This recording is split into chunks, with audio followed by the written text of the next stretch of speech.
तो देखो पिछला वीडियो थोड़ा कॉम्प्लिकेटेड हो गया था, बट इस वीडियो में मैं जो भी कॉम्प्लिकेशन आपको उसमें समझ में कुछ चीज नहीं आया होगा, क्या काम है उस लर्निंग का, क्या रियल लाइफ में आपके यूज आएगा भी या नहीं, और आएगा तो किस टाइप आएगा, फिर हम लोग आगे इसको परस्यू करेंगे। सारे चीजों का आपको पूरा का पूरा इन्फॉर्मेशन इस वीडियो में कंप्लीट मिलेगा। देखो वो वीडियो में अगर सारा कुछ देता तो फिर आपका माइंड कंफ्यूज जाता है, इसलिए एक ब्रेक होना जरूरी था। अब इस चीज में मैं आपको बताता हूं कि आपको क्या देखना है। अभी हम लोग देखें कि बैलेंस शीट देख ली, कितना इनकम है, कितना रेवेन्यू है, कितना टैक्स वैक्स काट के कंपनी के जेब में कितना पैसा घुस रहा है। अब जो सबसे मेन इंपॉर्टेंट चीज है वो थोड़ा सा मिस हो गया था उसमें। वो क्या था? वो था मार्केट कैपिटल। एक दुकान का वैल्यू कितना है आज अगर पूरा का पूरा दुकान बेचना पड़े, जैसे कि वो दुकानदार का केस में क्या था कि अगर वो दुकान 10 लाख से 20 लाख होगा तो आपका 1 लाख 2 लाख होगा। उसी तरह हम लोग जब शेयर में इन्वेस्ट करते हैं या फिर स्विंग ट्रेडिंग करते हैं तो हम लोगों का क्या एक्सपेक्टेशन रहता है कि यहां से ये डबल हो जाए या 40% 30%। देखो आप लोग बोलोगे कि स्विंग ट्रेडिंग में 1-2% वाला भी ट्रेड होता है। ये चीज इसलिए बता रहा हूं ताकि जो बड़े टारगेट वाले ट्रेड्स होंगे उसमें काम आएगा। तो आप वहां पे क्या बोला उसने कि ये जो 10 लाख का दुकान है ये जब 20 लाख होगा तब आपका 1 लाख का इन्वेस्टमेंट 2 लाख होगा। तो ये चीज आप सेम इसको रिवर्स कर दो। अगर मान लो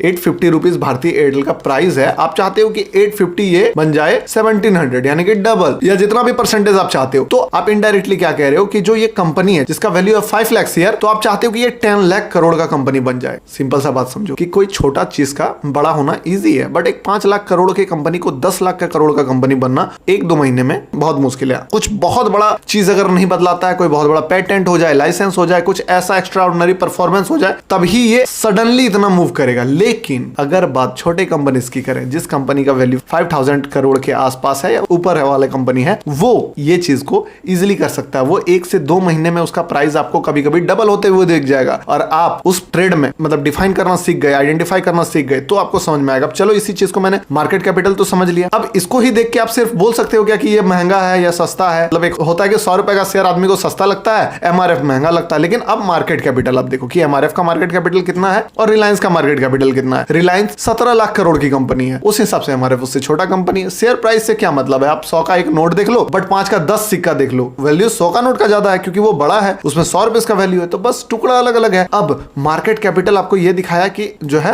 5 लाख करोड़ का। अब इसके बाद हम लोग वो अर्निंग प्राइस सब चीज देखेंगे। अब समझते हैं इसका यूज क्या है, क्यों ये चीज सीख रहे हो, क्या काम आएगा आपके लाइफ में। सबसे पहले आपको मैं जो तरीका बताने वाला हूं, स्क्रीनर वगैरह का चीज इसमें यूज कम होगा। सबसे मेन चीज होगा कि आपके पास मान लो जैसे कि ये फायर्स का अकाउंट है, तो फायर्स में अकाउंट आप खुलवा सकते हो या फिर ये स्टॉक का लिस्ट आप कहीं से भी एनालिसिस कर सकते हो। बट इजी यही रहेगा कि आप फायर्स के साथ जाओ क्योंकि यहाँ पहले से ही बना बनाया मिलता है, चार्ट में सेव भी हो जाता है। ठीक है, तो यहाँ पे बहुत सारे वॉच लिस्ट हमको मिलते हैं, जैसे कि निफ्टी मिड कैप 50, इसमें 50 मिड कैप कंपनी है जिसका मार्केट कैपिटल मिड कैप वाले सेक्शन में आता है। दूसरा निफ्टी नेक्स्ट 50, इसमें आपका जो निफ्टी 50 के बाद के 50 कंपनी है वो सारे हैं। निफ्टी 50 मैं इस पे हमेशा बताता हूं, आपको जब भी शॉर्ट वगैरह का पोजीशन बनाना होगा, मान लो आप फ्यूचर में ट्रेड करोगे, जब शॉर्ट करना चाहते हो मार्केट में, तब हम लोग इसका यूज करेंगे। अभी एडवांस वीडियो में आएंगे, जब एक एक करके एक लेयर ऊपर खोलते हुए जाएंगे ना, उस समय हम लोग इसका यूज करेंगे। बट अभी हम लोग जब स्विंग ट्रेड करेंगे, बाई का ट्रेड लगाएंगे, तो इसमें उस टाइप का आपको रिजल्ट नहीं मिलता। देखो इन्फी 8% डाउन है, पता है ये क्यों होता है इस टाइप का डाउन? आईटी सेक्टर में, इसीलिए मैं बच के बोलता हूं। बहुत दिन से लाइव में गेम ऑफ ट्रेडिंग का ही हमारा एक मेंबर था जिन्होंने बार बार एचसीएल बोल रहे थे कि एचसीएल में आ रहा ब्रेकडाउन, या इन्फोसिस में। मैंने एक बंदा था इन्फोसिस में फंसा हुआ था, मैंने उनको बोला निकल जाओ ये सब स्टॉक से, अभी ठीक है जा सकता है ऊपर, नो डाउट। एआई का सबसे बड़ा इंपैक्ट किस पे पड़ रहा है, इस पे पड़ा। खैर ये सब अलग टॉपिक है। फंडामेंटल एनालिसिस के साथ साथ आपको थोड़ा मार्केट में अप्रोच लेके चलना होगा। जैसे जियो वाला क्या बताया था मैंने, जियो का आने के बाद मार्केट में क्या बदलेगा, वोडाफोन कैसे बर्बाद हो गया, एयरटेल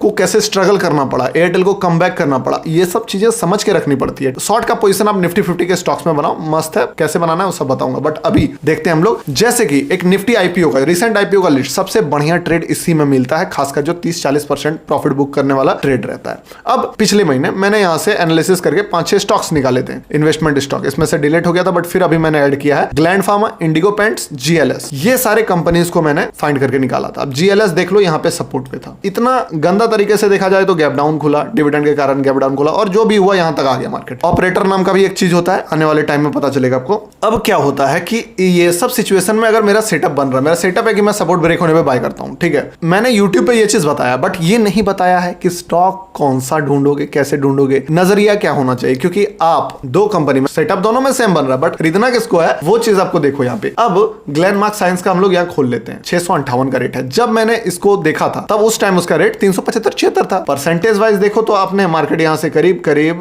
70 के आसपास 70% का मूव दिया है। कहने का बात यह है कि अब हम लोग एनालिसिस करेंगे। उस पिछले वीडियो में हम लोगों ने फाइनेंशियल देखा कि हाँ ठीक है, कंपनी का मार्केट कैपिटल है 7855 करोड़, ठीक है, एक शेयर का प्राइस है 635 रुपए। दूसरा चीज क्या है कि ये सब फाइनेंशियल कितना अर्निंग वगैरह, तो पहले एक बार फाइनेंशियल्स देख लेते हैं हम लोग, ठीक है। फाइनेंशियल्स कैसा है इसका, उस समय भी कैसा था, क्यों मैंने स्टॉक को चूज किया था, एक्साइड का भी बताएंगे, इंडिगो पेंट्स का भी बताएंगे, सारा चीज समझ में आएगा आपको। देखो फाइनेंशियल इसका टोटल इक्विटी ही लेते हैं, ठीक है, 1 करोड़ माइनस में था, फिर 88 करोड़ का संपत्ति इसके पास हुआ, फिर 401 करोड़ का संपत्ति इसके पास बन गया, मतलब कि टोटल एसेट। उसके बाद 752 अगले साल की 2021-2022 में सीधे जंप 2054 करोड़। बताओ अभी मार्केट कैपिटल इसका 7855 है, जब मैंने देखा था करीब करीब 4000 करोड़ के आसपास था। 4000 करोड़ के कंपनी का अगर संपत्ति ही 2054 करोड़ हो तो नाम का भी एक चीज होता है ना कि कंपनी ने क्या किया है, अपना ब्रांड बनाया है, उसका पेटेंट है, बहुत सारे लोगों से उनका डील है, कंपनी को माल देता है, तो उसका भी तो एक वैल्यू होता है। अभी जैसे कि आप बहुत सारे ओवर वैल्यू कंपनी देखो जिसके पास संपत्ति 2000 करोड़ की है और जो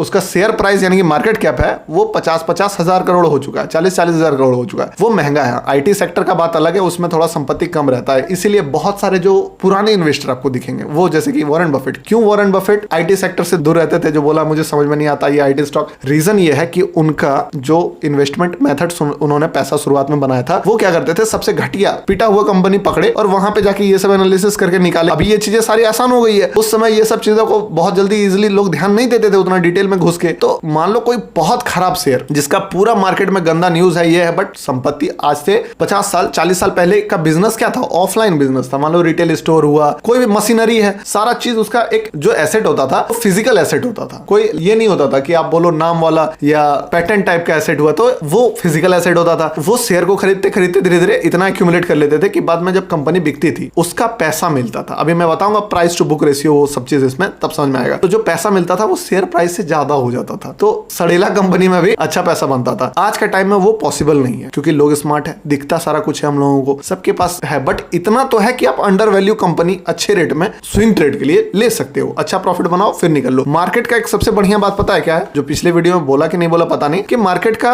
ओवर वैल्यू भी होगा, मार्केट अंडर वैल्यू भी होगा। मार्केट एक चीज का वैल्यू अगर 100 रुपीज होना चाहिए ना, मार्केट 80 तक आएगा, 70 तक आएगा, 60 तक भी आ सकता है और मार्केट 150-200 तक भी जा सकता है। यही तो ट्रेडिंग है। इसी बीच में आपको पता करना है कि कब घुस के कब निकलना है, बीच में घुसना है, कहीं भी घुसना है, आपको मार्केट अपॉर्चुनिटी देता है कि आप निकलो। हमेशा मार्केट लॉजिक पे तो चलता नहीं, आपको भी पता है, अगर लॉजिक पे चलता तो वो 100 का प्राइस 100 ही रहता, कभी 150 नहीं होता, कभी 75 नहीं होता, बट यही मार्केट का ब्यूटी है। अब देखो क्या होता है, ये तो हो गया इसका फाइनेंशियल। इनकम देखते हैं, क्या इनकम बढ़ा है कंपनी का, हाँ 313, 351, 418, 466, वाओ, कंपनी का इनकम भी बढ़ा है 493। फिर कंपनी जब इतना अच्छा है और ये सपोर्ट पे आ गया है, देन हमारा सेटअप बताऊंगा आगे वाले वीडियो में सेटअप के बारे में। देन ये यहाँ पे ऑपरेटर इसको नीचे क्यों डाल रहा है, क्योंकि ऑपरेटर को बाय करना है भैया, ठीक है, कंपनी अच्छा है। हाँ कभी कभी ये चीज में आप धोखा खा सकते हो क्योंकि ये थोड़ा पुराना डेटा रहता है, कोई स्टॉक लगातार गिर रहा है तो मुश्किल होगा, बट एडवांस पॉइंट आते आते सब चीज क्लियर हो जाएगा, डोंट बी वरी। अभी हम लोग ये सारे चीजों का बार बार एनालिसिस तो नहीं करेंगे, तो हम लोग क्या पकड़ेंगे, हम लोग रेशियो पढ़ना शुरू करेंगे। 4-5 चीजें सीखना है, बहुत ज्यादा दिमाग नहीं लगाना, 4-5 चीज ही है जो मेन इंपॉर्टेंट है। क्या है, पहला पीई रेशियो। अब ये पीई रेशियो क्या है, हम लोगों ने पढ़ा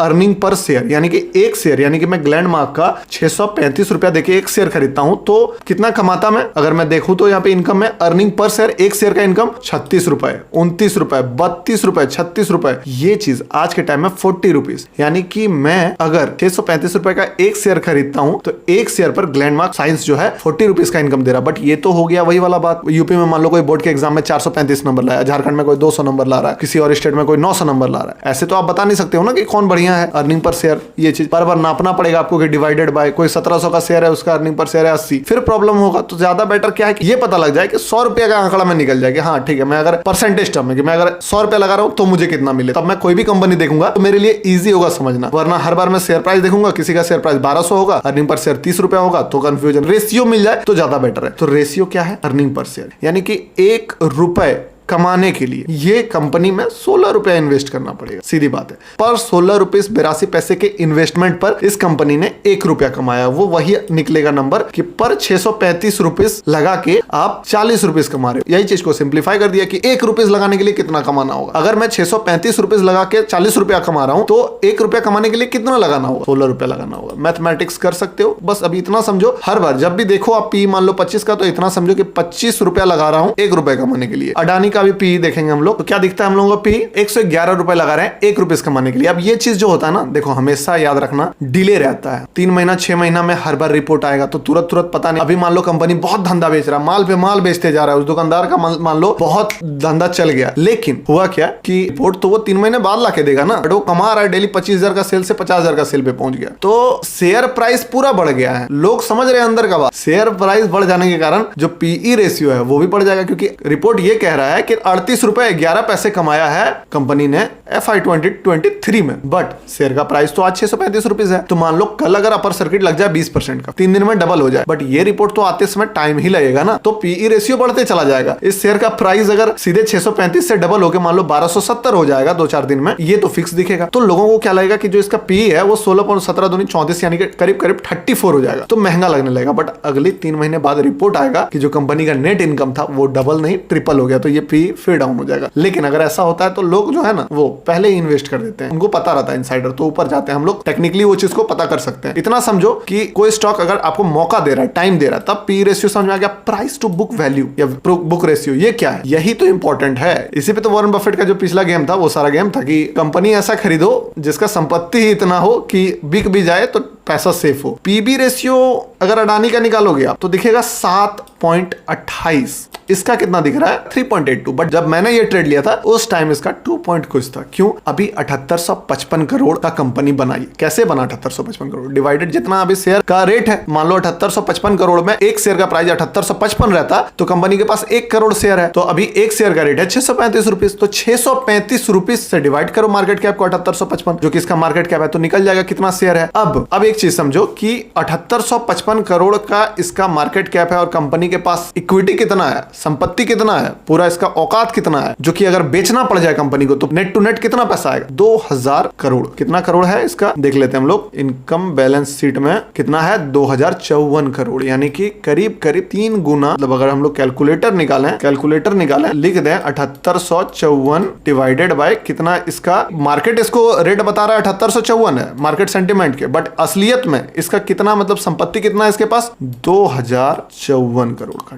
कितना का बुक वैल्यू निकला 3.82, मतलब कि जितना भी इसके पास संपत्ति है उससे 3.8 गुना लोग अभी मार्केट में इसका दाम दे रहे हैं। ठीक है, संपत्ति के बराबर दाम नहीं देंगे क्योंकि ये कोई संपत्ति नहीं है, ये एक कंपनी है। कंपनी के पास पहला तो ब्रांड का वैल्यू होता है, कुछ कंपनी का नाम ही है जिसके कारण वो चल रहा है। ठीक है, तो आप उतना संपत्ति लगा के दूसरा कंपनी तो स्टार्ट कर दोगे, बट वो नाम का वैल्यू होता है ना। आप आज हॉर्लिक्स को मान लो एक आधा लीटर वाला डब्बा 100 रुपीज में बनाता है वो, ठीक है, सेम आधा लीटर का डब्बा 100 रुपीज में अगर बना दे कोई दूसरा कंपनी, नया कंपनी, तो क्या 100 ही वैल्यू रहेगा? नहीं, हॉर्लिक्स का ब्रांड का नाम है ना, उसको बाजार में बेचने जाओगे तो बिकेगा हॉर्लिक्स वाला। तो जो कंपनी है उसका भी ब्रांड इतना दिन से मेहनत किया वो नाम बनाने में, तो उस नाम का एक वैल्यू होता है जिससे कि आगे जाके उसका बिजनेस और बड़ा होगा, इजी होता है, सारा चीज सेटल किया इतना दिन में वो मार्केट में वो है। ठीक है, ये तो इसका सेफ्टी है कि इतना पैसा इसके पास है। तो 3.82 का बुक वैल्यू निकल गया इसका। अब जब भी आप बुक वैल्यू देखोगे तो क्या दिखेगा कंपनी के पास, मतलब समझो कि जितना संपत्ति है उसके पास और जितना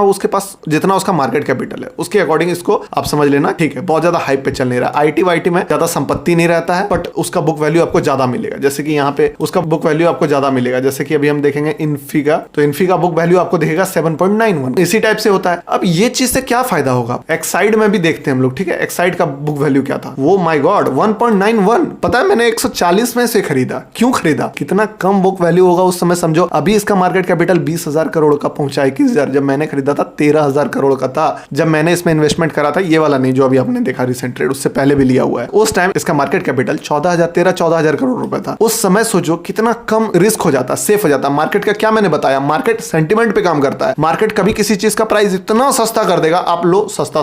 इसीलिए देखो फंडामेंटल एनालिसिस करने वाला बंदा फंसता है। क्यों फंसता है पता है? क्योंकि वो सोचता है कि यार बहुत सस्ता हो गया, पीई गिर गया, पीबी गिर गया, बहुत सही रेट में मिल रहा है। वो ये नहीं समझता कि चलो कंपनी तो तुमने सही ढूंढ लिया, बट वो कहां तक गिरेगा वो एंट्री दिलाएगा आपको टेक्निकल, बट फंडामेंटल से आपको ये पता चलेगा पोटेंशियल किस स्टॉक में है। तो सोच के देखो कि कंपनी का मार्केट कैपिटल है 21,000 करोड़ का, और जो कि मार्केट इसको वैल्यू दे रहा है, भैया कंपनी का का टोटल इक्विटी ही है 11,000 करोड़ का, इसलिए तो बुक वैल्यू 1.91 है। जब इसका था तो बुक वैल्यू 1.34 के आसपास था। ये चीज आप जब एनालिसिस करोगे, थोड़ा देखो, मैं कहता हूं इस वीडियो को देखने के बाद 4, 5, 10, 12 जो भी आपके माइंड में स्टॉक आए, इस टाइप से इसको एनालिसिस करो। कौन सा स्टॉक का बुक वैल्यू कम है, अर्निंग पर शेयर क्या है, मार्केट कैपिटल क्या चल रहा है। मार्केट कैपिटल भी जानना बहुत इंपॉर्टेंट है कि रिलायंस का भी मैं चाहता हूं डबल हो, क्या 34 लाख करोड़ इजी है बनना? नहीं है इजी। लेकिन एक 10,000 करोड़ का कंपनी जिसका नाम पूरे दुनिया में फैला हुआ, पूरे इंडिया में फैला हुआ, इंडिया का सबसे टॉप क्लास बैटरी बनाने वाला कंपनी, साथ ही जब भी आप कोई गाड़ी देखो 4 व्हीलर, वो दिखेगा एक्साइड का बैटरी, इन्वर्टर में एक्साइड का, लिथियम आयन का सबसे बड़ा। ये सारी चीजों को माइंड में रखना पड़ता है, तभी एक स्मार्ट ट्रेडर, इन्वेस्टर जो भी बोल लो आप बनोगे। हर चीजों को देखोगे तब ना पता चलेगा। मैं तो बोलता हूं जितना आपके पास अनफेयर एडवांटेज है उतना ज्यादा बेटर है। तो ये चीज आपको अनफेयर एडवांटेज देगा ट्रेडिंग में, क्योंकि जो ट्रेड कर रहे हैं वो क्या कर रहे हैं, 2% कमाने के चक्कर में लगे पड़े हैं। 2-3% मिल जाए, आप 50%, 100% भी बनाओगे। ट्रेड में कन्विक्शन कब आएगा? मान लो आपने एक अच्छा ट्रेड लिया, महीनों तक राइड कर सकते हो। ये सब चीजें जब निकालोगे आपने सही ये चीज, उसके बाद जब नेक्स्ट आने वाले वीडियोस में मैं आपको बताऊंगा क्या एंट्री कैसे लेना है, कैंडल स्टिक, चार्ट पैटर्न। पहले मार्केट का सेंटिमेंट देखोगे कि हाँ ये खरीदना है, अब ऑपरेटर के माइंड से देखेंगे हम लोग कि कब हम लोग को वो निकालना चाहता है, कहां घुसना बेटर रहेगा, तब हम लोग उसके बाद भी एक छोटा सा रिस्क लेके हम लोग घुसेंगे हाईली प्रॉफिटेबल ट्रेड में, बहुत बड़े रिस्क रिवॉर्ड के लिए। ये चीज समझ में आ गया। पीई रेशियो, पीवी रेशियो, यही दो चीज, और मार्केट कैपिटल, ये सब थोड़ा मोड़ा नॉलेज लो। ये सब उतना काम का नहीं है, सब पढ़ा सकता हूं। देखो मैं जानू, यूट्यूब से देख के भी बता दो क्या चीज है, ये सब में कोई बहुत बड़ा टूल्स है क्या? ये सब चीजें आप चाहो तो खुद से भी डिटेल में सीख सकते हो, बट उतना ही सीखो जितना नीड है इस चीज में। बाकी अगर नॉलेज बढ़ाने के लिए सीखना है सीखो, ठीक है ना, कोई दिक्कत नहीं है। अभी अब हम लोग समझते हैं कि इससे अब हम लोग क्या करेंगे। पहले तो हम लोग टेक्निकली स्टॉक निकालेंगे, उसको यहाँ पे जाके रिफाइन करेंगे कि हाँ बैठ रहा है। अब हम लोग माइंडसेट प्रिपेयर करेंगे। माइंडसेट प्रिपेयर करना बहुत जरूरी है। मैंने क्या बोला था अपने यूट्यूब वीडियो में कि जब मैं सोच के चलता हूं ना कि मुझे एक ट्रेड को 2 महीने होल्ड करना है, तो वो स्टॉप लॉस भी बढ़िया होना चाहिए, वो कंपनी भी बढ़िया होना चाहिए, फंडामेंटल भी सपोर्ट करना चाहिए, हर चीज, सारे ऑड्स मेरे फेवर में होने चाहिए, तब जाके मैं कॉन्फिडेंटली उस ट्रेड को होल्ड कर पाऊंगा। आप बोलोगे ये फंडामेंटल से क्या काम आता है? यही काम आता है। तभी आप उस चीज पे कन्विक्शन आएगा जब हर ऑड्स आपके फेवर में होगा, आप पूरा रिसर्च करके करोगे। देखो छोटा मोटा पैसा बनाने के लिए हम लोग नॉर्मल ट्रेड लेते रहेंगे कि हाँ ये ट्रेड भी ले लिए, वो बड़ा पैसा बनाने के लिए जब वंस इन अ वाइल वाला अपॉर्चुनिटी मिलता है, साल में 4 बार, 5 बार, 6 बार मिल जाएगा बनाने के लिए, ये चीज काम आएगा आपका। और ऐसे भी कोई भी स्टॉक एनालिसिस करेंगे तो करेंगे ही। अब इसके बाद मैं आपको लगातार, ठीक है ये तो हो गया चलो फंडामेंटल एनालिसिस का पीई पीबी जो रेशियो में आपको लगा मुझे कि आपको सीखना चाहिए, वो चीजें मैंने सिखाई आपको। अब क्या होने वाला है हम लोगों का अप्रोच? देखो थोड़ा वीडियो लेट हो गया, बट टेंशन नहीं है, जिंदगी भर ट्रेड करोगे आप। ये था फंडामेंटल एनालिसिस का काम, तमाम हो गया, समझ में आ गया बेसिक कि हाँ ठीक है नॉर्मल कंपनी कैसे समझेंगे, अच्छा होना चाहिए कंपनी, कंपेयर करेंगे, प्रॉफिटेबल होना चाहिए सबसे पहला चीज, तो बहुत बड़ा लार्ज कैप नहीं होना चाहिए। लार्ज कैप में एक्सपेक्टेशन घट जाता है कि नहीं भैया छोटा कंपनी है, 10,000 करोड़ का कंपनी है तो सोच सकते हैं। अगर साथ में बाहर भी जो फंडामेंटल के साथ साथ जो रियल मार्केट में अगर आपको कुछ दिख रहा है, बहुत ऐसे ट्रेडर है, मैं बताता हूँ बहुत ऐसे ट्रेडर हैं जो कि नेटफ्लिक्स में जब आया था ना स्ट्रेंजर थिंग्स, मैंने एक स्टोरी सुना था कि ये स्ट्रेंजर थिंग्स जब आया था, वो बंदा क्या किया, हर नेटफ्लिक्स का जब भी शो आता था तो उसको पता चलता था हाँ ये चर्चा कर रहा है, वो चर्चा कर रहा है। बट जब स्ट्रेंजर थिंग्स का शो आया, बहुत ज्यादा ही हाइप देख रहा है कि उसका घर का आदमी भी, उसका बच्चा बोल रहा है, पड़ोसी बोल रहा है, ये सब कोई इस बारे में, ऑफिस जा रहा तो वहां चर्चा हो रहा है इस चीज का। वो बंदा इसके अकॉर्डिंग जब रिपोर्ट आने वाला था वो ट्रेड ले लेता है इस पे, नेटफ्लिक्स पे, और दबा के पैसा बनाता है। ठीक है, ये मत सोचना कि फंडामेंटल काम नहीं करता है, ये मत सोचना कि फंडामेंटल का कोई नीड नहीं है। मैं बताता हूँ आने वाले टाइम में मेरा भी जो अप्रोच होने वाला है ना, मैं क्या करूंगा जब मेरा कैपिटल साइज बहुत बड़ा हो जाएगा, क्योंकि देखो मैं बहुत नीचे से उठाऊं, सीधी बात बताता हूँ, इसीलिए अभी मैं एक एक स्टेप करके चल रहा हूं। मैं 50%, 60%, 120% ये सब बुक करके बैठा हूं, बट कैपिटल साइज भी मैटर करता है कि आप जब स्विंग करोगे आपका प्रॉफिट नंबर वाइज तब बड़ा होगा जब कैपिटल बड़ा है। Percentage wise extra ordinary performance मैं कर रहा हूं, करूंगा, और आप भी करोगे, आपको भी करवाना सिखा दूंगा, मेरा आपसे वादा है, टेंशन मत लो। स्ट्रेंजर थिंग्स का ये चीज करके नेटफ्लिक्स पे उन्होंने ट्रेड लिया था और इस चीज पे दबा के पैसा बनाया था। ये सब वंस इन अ वाइल वाला, जिंदगी बदलने वाला ट्रेड होता है ये सब। ठीक है, एक ट्रेड लिया, वहां पे तो लिवरेज चलता है। ये चीज आप इंडियन मार्केट में इस लेवल पे तो नहीं कर पाओगे, बट फ्यूचर में कर सकते हो। अगर फ्यूचर में 2-3 महीने आगे का कॉन्ट्रैक्ट ले लिया जाए, हो सकता है। ये कब पता चलेगा? जब आप इनसाइड घुसोगे किसी चीज में, समझ में आएगा, आपको तकलीफ समझ में आना शुरू होगा। मान लो जियो के बाद आपने वोडाफोन को शॉर्ट किया, ये सब चीज समझ, ऑपरेटर सारा नजरिया मिला दिया आपने, टेक्निकल को भी मिला है, फंडामेंटल को भी मिला है, रियल मार्केट को भी मिला है, हर चीज को कंबाइन करके जब आप निकालोगे ना, तब बड़ा ट्रेड ले सकते हो। बट सिर्फ बड़ा ट्रेड देना मकसद नहीं है मेरा, आपको मैं छोटे ट्रेड्स भी बताऊंगा कि ऐसे आप 1-2% का मूव कैप्चर करोगे, 3-4% का करोगे, ये सारी चीजें बताऊंगा अभी इस वीडियो के बाद। मतलब हम लोग टेक्निकल को स्टार्ट करेंगे, ठीक है, फंडामेंटल को हो गया, कोई डाउट आउट होगा हम जब भी भी इस पे डाउट सेशन या कुछ भी लेंगे तो उसका डिस्कशन करेंगे। टेक्निकल एनालिसिस स्टार्ट करेंगे, टेक्निकली हम लोग कैसे इस चीज को परस्यू कर सकते हैं। देखो मुझे जितना लगेगा कि आपको सिखाना है उतना मैं सिखाऊंगा, टेंशन नहीं लेना है। टेक्निकल एनालिसिस में सबसे इंपॉर्टेंट क्या होता है, कैंडलस्टिक। कोई भी टेक्निकल एनालिसिस करोगे, आप चार्ट खोलोगे, चार्ट में आपको यही लाल हरा कैंडल्स दिखेगा, ट्रेंड लाइन, सपोर्ट, रेजिस्टेंस, ये सारा चीज जो है एनालिसिस करना पड़ता है। तो सबसे